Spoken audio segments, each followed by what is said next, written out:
Salutare! Astăzi la Autopascu 99 vă prezint un Ford Fiesta din anul 2009, 1.6 TDCi diesel cu 90 de cai putere. Haideți să vă prezint. Este varianta coupe în două uși.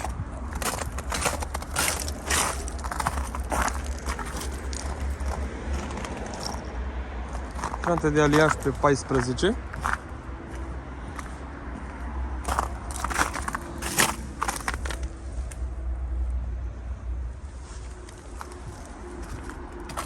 Cauciucuri de iarnă.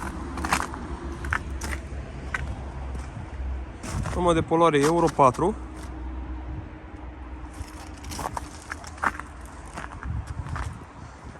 Are un consum foarte bun.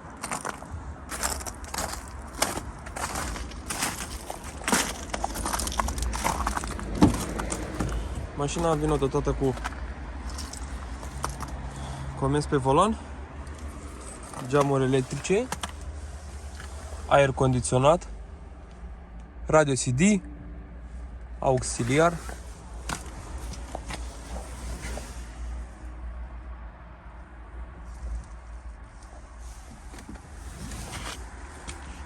o prezint și în spate.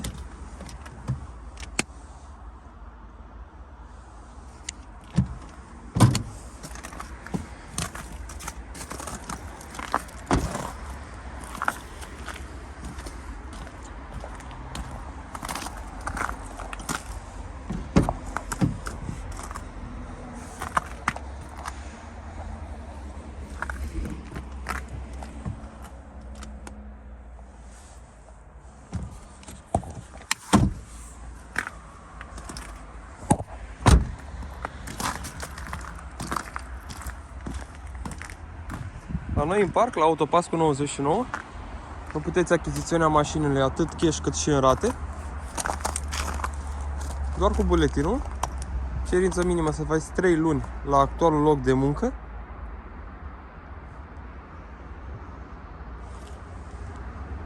Se poate și achiziționa rate celor care sunt în biroul de credit, rău platnici, cu un avans.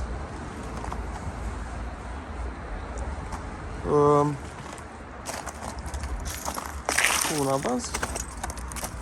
Puteți viziona pagina noastră de Facebook Autopascu 99 sau site-ul nostru www.autopascu99.ro pentru a viziona toate autoturismele noastre din parc. Avem peste 100 de autoturisme disponibile pentru dumneavoastră. Acest Ford Fiesta, v-am spus, este din 2009, 1.6 diesel și este gata să plece cu dumneavoastră acasă. Vă mulțumim frumos!